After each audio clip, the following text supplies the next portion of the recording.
Fantasy football sleepers. Week 11 fantasy football sleepers. Players for you to stash and players for you to stream. And we got to start talking about the fantasy football playoffs because they're right around the corner. Some of the players that I'm talking about today are going to go right in your lineup. But most of these players are players that you're going to stash on your bench.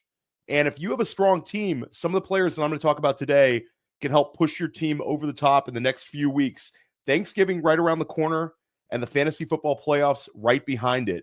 This is the time to make sure your roster is fantasy football playoff ready. And if you're watching a video like this in week 11, it means one of two things.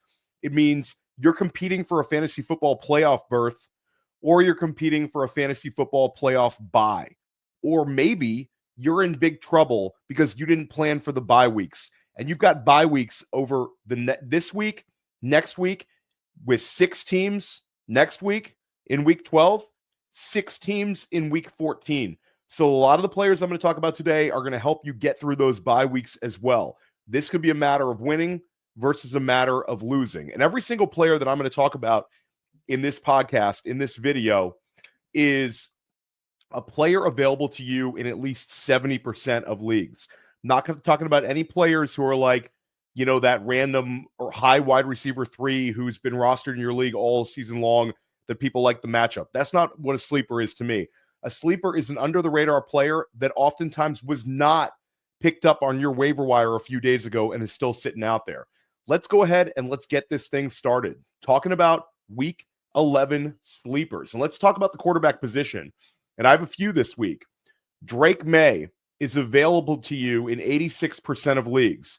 Somehow Drake Maye is still widely available. And it wasn't his best performance last week, but the Patriots still got the win, a win over a reeling Chicago Bears team.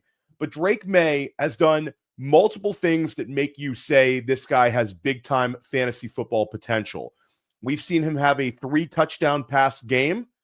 We've seen him have a 95-yard rushing game. So he has upside where if you're streaming quarterbacks, you're looking for a bye week fill-in.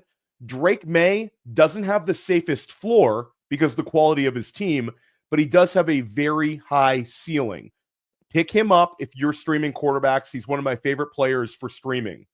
Let's talk about Daniel Jones, and we'll throw in Drew Lock. Daniel Jones is available to you in 87% of leagues, and Drew Lock's obviously available to you in nearly 100% of them. The Giants are on a bye week this week. There is a chance that the Giants go with Drew Lock when they come back from their bye. Daniel Jones has not been necessarily the best for real-life football, but in terms of fantasy football, he's had rushing touchdowns in back-to-back games, and Daniel Jones also was quarterback 5 against the Commanders 2 weeks ago. They have a very fantasy-friendly schedule coming up, where during the fantasy football playoffs, they play the Baltimore Ravens, they play the Atlanta Falcons, they have the Colts in New York, and then in leading up to it, they have the Tampa Bay Buccaneers coming up in their following game. Then, of course, the Cowboys on Thanksgiving Day is an opponent that everybody's performing well against. And then they have the New Orleans Saints coming into New York. So none of those matchups are particularly scary. So if it is Daniel Jones, I think he's a locked-in super flex starter, and certain weeks he'll be on the streaming consideration list.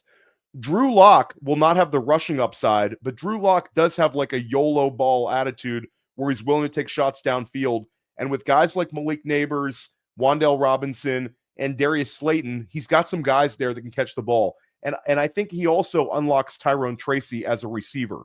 So keep an eye on that one. If you're in a super flex league and every quarterback's rostered, throw a $0, $1 bid, get a Drew Lock and see if he becomes the starter. And if Daniel Jones was cut during the bye week, he's an interesting one to pick up if you're streaming quarterbacks. Staying at quarterback, Jameis Winston. Jameis Winston is available to you in 89% of leagues. Locked in super flex starter. You have to take the ups with the downs with Winston. So in week 8, Winston had 3 touchdown passes. In week 9, he had multiple interceptions against the LA Chargers. It was ugly, and only 1 touchdown pass. So Jameis Winston, we want to see more consistency after the bye week, and I think we could. This is a chance to for Cleveland to get things right moving forward, end the season on a positive note. But we did see what that offense looks like when things are working against Baltimore, so there's something there. The last quarterback to talk about, very much back on our Superflex consideration list, Will Levis. Will Levis is available to you in 91% of leagues right now. Will Levis had his best game of the season. Came back. He was missed a few games. Mason Rudolph was leading them to actually better fantasy performances for guys like Calvin Ridley. Will Levis comes back last week, has his best fantasy performance of the entire season against a tough defense in the LA Chargers. He had 2 passing touchdowns, and what we like to see is he also added 41 rushing yards. So that's not like a week-winning rushing performance, but it does show you his ability to give you some rushing yardage on top, which creates a higher floor. So Will Levis very much back on the Superflex consideration. We're going to take a quick break. And when we come back, we're going to talk about running backs. We're going to talk about wide receivers and tight ends. This is a tough week, but we're still going to find some players who can really, really help us out. We'll be right back. Hey, I know it's a popular statistic to cite, these underdog pick'ems, the vast majority of people go more than on any given player. Yeah, close to 80% of people, but that's because it's easier to find the shootouts than it is to find the dud games every Sunday afternoon. Like we knew week 5, Ravens-Bengals was going to be a shootout. And there goes Lamar Jackson for 4 touchdowns. There goes Joe Burrow for 5 touchdowns. Derrick Henry gets there. Zay Flowers is over 100 yards. Jamar Chase and T. Higgins both got there, as well as Chase Brown. Both Chases got there. You go more than. You 100x your payout on Underdog with their Pick 6 contest. But then you look at Dolphins Patriots, that's going down the toilet, right? Too bad Ramondre Stevenson at 18 fantasy points. But you improve your chances at positive returns when you correlate with these Underdog pick'ems. Use promo code Underworld. This is the biggest bonus Underdog has ever given out, up to $125. Promo code is Underworld. Put in $250, you get $125. Now go start picking. Welcome back. We're talking about fantasy football sleepers. You can find this as a podcast, Sleepers, Streamers, and Stashes, or you can find it on Player Profiler YouTube. Make sure you're subscribing to both the podcast and to the YouTube channel. That helps us out a lot. I also drop an article where I cover a lot of these players, and that's over at playerprofiler.com. So article, podcast, YouTube, whatever you want, we got you covered. And we're going to try to help you get some players on your bench that can help you for the rest of the season, or can go right in your lineup this week as a spot start. And running back wise, Trey Benson's still available in like 80% of leagues. And this one is kind of wild to me because Trey Benson has been a back-end RB2 for back-to-back weeks on fewer than 30% of snaps. This is a player that we were very, very high on in the draft process.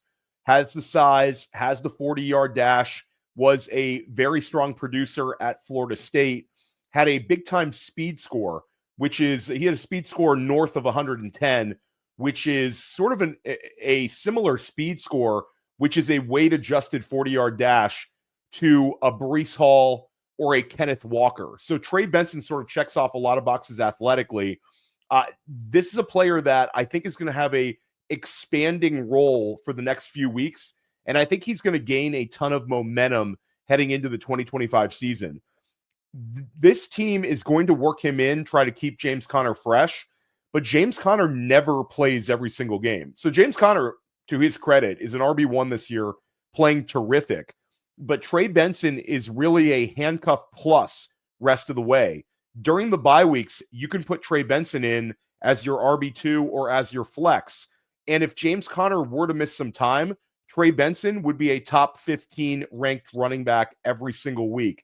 This is a player who has the talent, he has the pedigree, and now an expanding role. He's one of my favorite players for you to stash this week. Gus Edwards. This becomes one where if you're like in a real jam, he's on the streaming radar. Gus is available to you in 74% of leagues. He had 10 rushing attempts on only 15 snaps. So he played 15 snaps, and in 2/3 of his snaps, he got the ball on a rushing attempt. So he's going to get mixed in. This is what they did with him earlier in the year. He averaged 9.5 carries per game before he got injured. Now he's back. He made Kamani Vidal completely irrelevant. Vidal was inactive last week.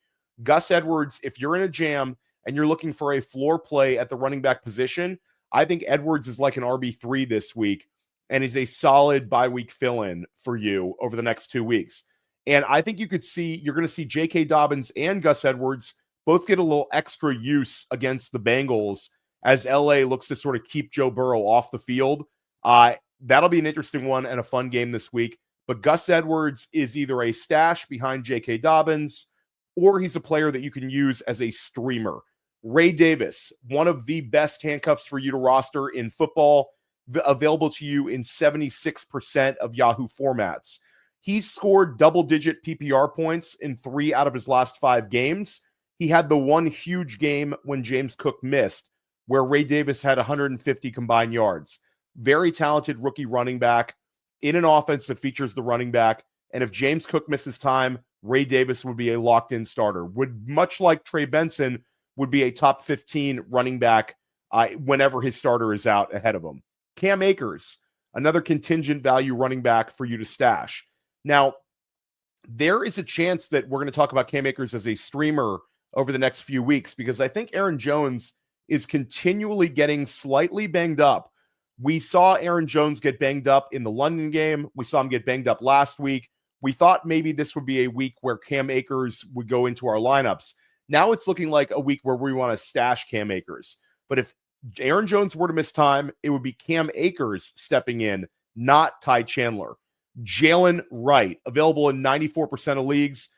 Raheem Mostert sort of getting phased out, completely phased out of the running game. Mostert sort of hanging on as a receiver out of the backfield.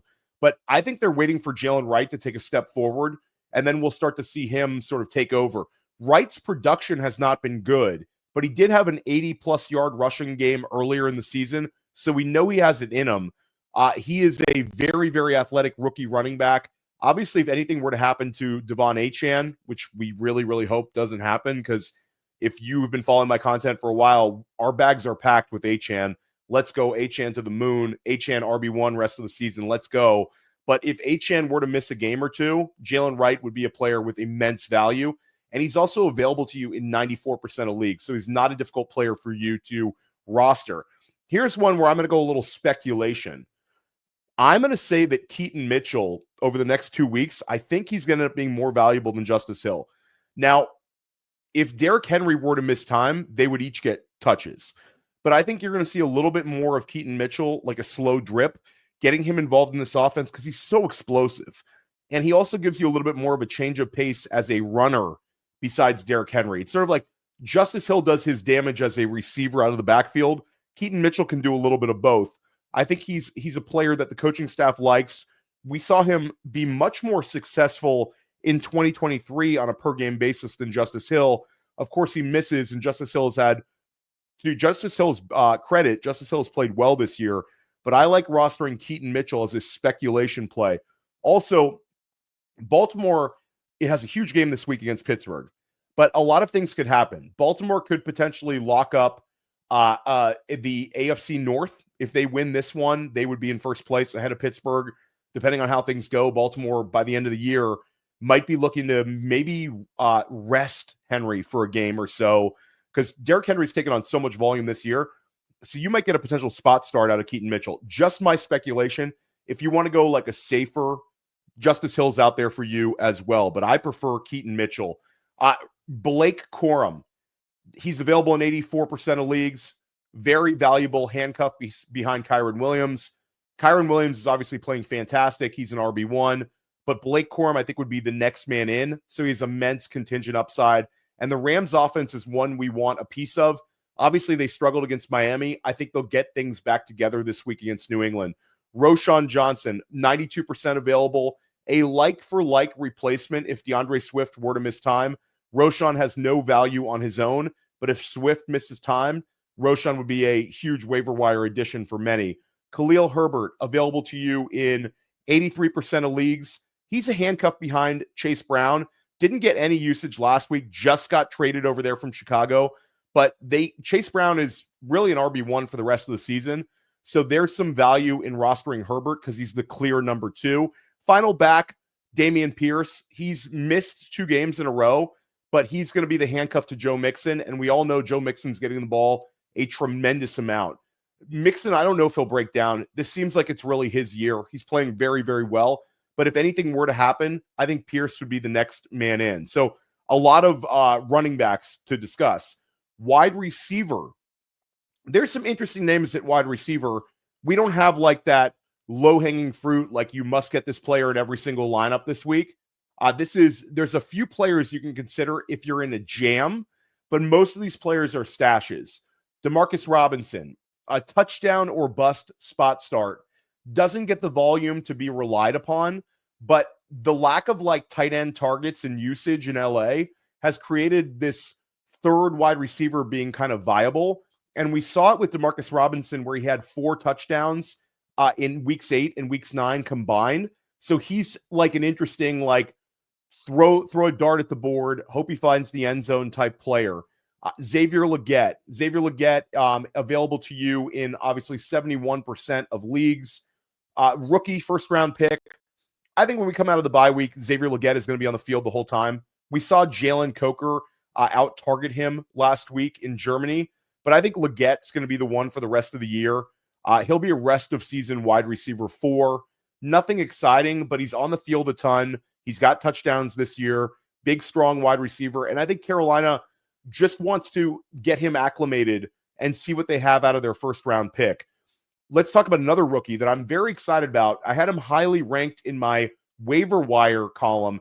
And if you enjoy this podcast, this video, make sure you're watching Waiver Wired. It's my waiver wire video and podcast that I drop early in the week.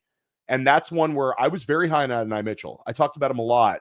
This was a second round pick, big time athlete, big time combine performer, and led Texas in touchdown receptions last year alongside Xavier Worthy, alongside Jatavian Sanders on that Texas team that made the college football playoffs. So for me, Adonai Mitchell is a player that is ascending, and it looks like he's in the Michael Pittman Jr. role.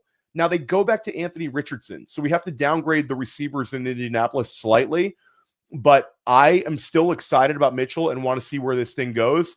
He's a very good separator, a very good athlete, and a player I think could have momentum. 6 catches last week, caught all of his targets. This is a player where I want him over the second half of the season. I want him on my bench in the fantasy playoffs. Demario Douglas, available to you in 73% of leagues, 14 targets and 11 catches over his last 2 games. He's a floor play.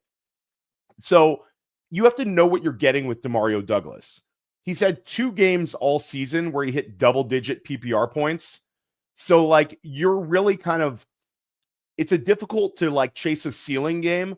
But if I know that, like, I'm in a good shape this week, I need a guy who's going to get me, like, 9 PPR points, use Demario Douglas. If you need a guy who needs who's going to get you 20 PPR points, you'd be better off with one of the other players I'm going to discuss coming up. Mike Williams, available to you in 80% of leagues. Mike Williams is a player that just showed up in Pittsburgh. They traded for him at the deadline from the Jets. He plays only 9 snaps, and he gets only 1 target, but he scores the game-winning touchdown late in the fourth quarter in a pass from Russell Wilson. Pittsburgh beats Washington, gets a really big win. Pittsburgh's won all 3 of their starts with Russell Wilson. Wilson sort of has the juice. So Mike Williams is one that I like, and I want to see where this thing goes. Another player for you in deeper formats is Calvin Austin, who's also going to be involved and clearly is more acclimated to the offense and is going to play more snaps than Williams unless there's a flip-flop there. So Mike Williams, Calvin Austin, I'm taking shots on a Pittsburgh Steeler wide receiver. And if you do want to chase a touchdown, they play the Baltimore Ravens this week, who have been super generous to opposing wide receivers this year. Alec Pierce, talked about Adonai Mitchell. Let's talk about Pierce. Now, Pierce had a touchdown last week, but it was in garbage time towards the end of the game. Starting Alec Pierce is like driving a motorcycle 105 miles an hour on a rainy highway at night. A lot of things can go wrong, but it's exciting. Alec Pierce is a guy who gets deep touchdowns, and Anthony Richardson takes shots to Alec Pierce. Like, he'll take shots downfield. We saw how Alec Pierce started the season with back-to-back touchdowns in weeks 1 and 2 with Richardson. Maybe Richardson takes some shots to Pierce over the rest of the season. Pierce has matched his career high with 4 touchdowns already. It's just very difficult to predict when they're coming. He's a big play guy. MVS, Marquez Valdez-Scantling. Now, I want to point this one out because last week we gave people MVS on this show, or excuse me, in this article that I write a player profiler, MVS was in there. So, like, we were on MVS last week. It's difficult to bet on it 2 weeks in a row. He got loose for 2 big touchdowns. Again, very low volume in terms of the targets, but MVS is a player that does have big play potential, and they're going to take some shots to him downfield. I don't think lightning strikes 2 weeks in a row, but if you're absolutely desperate, may as well use a guy who scored twice last week. Deep league option, Ray McCloud. Ray McCloud is available to you in 83% of leagues. He's a stash. Sort of think about him as like a handcuff to London and Mooney. If either of those players miss time, McCloud would go right into the lineup. Mooney was a little bit banged up this week. He's playing. But if Mooney were to miss a game, Kirk Cousins is playing well enough to support Ray McCloud if he had to step in for a week. Deep league option, Darius Slayton, available to you in 89% of leagues. Sneaky addition, because we talked about it. Baltimore in week 15, Atlanta in week 16. If you need like a dart throw spot start flex, Slayton could be it in those matchups. Elijah Moore coming out of Cleveland's bye week. We talked about Jameis Winston. One of the receivers who's been receiving targets from Winston is Elijah Moore. Moore's been targeted 27 times over his last 3 games. And Moore's caught 17 of those. So he's seeing a ton of usage in the slot, and he could be a solid PPR option here on out. And he's very widely available in leagues. John Mechie, available to you in 96% of leagues. He had his best game as a pro last week. 5 catches for 74 yards and a touchdown. Nico Collins is back, which is massive for them. Nico Collins would be number 2 behind Jamar Chase in wide receiver points per game, as long as we're not doing it by like a raw stat. So in terms of points per game, Nico Collins is number 2 at the wide receiver spot right now. He's going to obviously get a ton of targets, but John Mechie, I think, will work in on 3 wide receiver sets. And we could see Mechie have a little bit more of a consistent role than some people think. He looked very good last week. 5 catches for 74 yards and a touchdown. Tight end. Tough week at tight end. I'll say my favorite tight end to stream this week, to use as a streamer, is Dawson Knox. Dawson Knox is available to you in 90% of leagues. Dalton Kincaid's is set to miss time. And Dawson Knox is in a very solid situation where it was like 2 tight ends seeing work. Now Dawson Knox should be on the field like the whole game. This is a player that Josh Allen's willing to take shots at in the end zone. So, like, I think that Dawson Knox has a chance to put up a decent fantasy line. He also has a chance to score a touchdown. I'm using him if I need a spot start at the tight end position with a low rostered tight end. Another player that maybe has a higher floor than Dawson Knox is Will Dissly. Will Dissly is tight end 17 from week 7 on. So he's like a mid tight end 2 recently. He led LA in catches and targets last week. And now he faces a Bengals defense that is one of the worst in the league against opposing tight ends. So Will Dissly and Dawson Knox are your 2 streaming options at tight end this week. Knox is a little bit more of a ceiling play. Dissly a little bit more of a floor play. 2 players that you can stash that are widely available. Jatavian Sanders available in 98% of leagues. Jatavian Sanders is trending up, and he makes for a really fun stash. He scored his first touchdown last week. Now he's on a bye week, but he's had a growing role in the offense. Rookie tight end, could come out of the Carolina's bye week as like a consistent mid tight end 2 with a little bit of upside. And then another player for you to stash. We talked about those upcoming matchups for New York. Theo Johnson has been targeted 6 times in back-to-back weeks. That's viable at the tight end position, especially for a player with the athleticism of Theo Johnson. So that sort of wraps it up this week. You check out all of my videos, all of my podcasts over at Player Profiler. If you're watching this on the YouTube channel, all of my videos are right here. If you're listening to this as a podcast, I drop press coverage, Dynasty Life, Bold Predictions with Matt Kelly. We've been dropping that every single week, and Waiver Wired every single week. I usually have about 4 of them in the podcast feed this time of year. We're grinding out. We're trying to help you win this season, and make sure you're trying to stay 1 week ahead of schedule when it comes to the bye weeks. The bye weeks can creep up on you. Next week, you have in week 12, you have 6 teams on a bye. You also have 6 teams on a bye in week 14. Make sure you're prepared for those bye weeks. Be a week ahead, and we're going to see you soon. We're going to help you crush your leagues this season right here at Player Profiler. Hey, I want to thank you for being part of this broadcast. If you have any thoughts on it, leave a comment. If you enjoyed it, make sure you leave a like. And if you want to see more shows on the Player Profiler channel, subscribe to it. That's how we know you want more.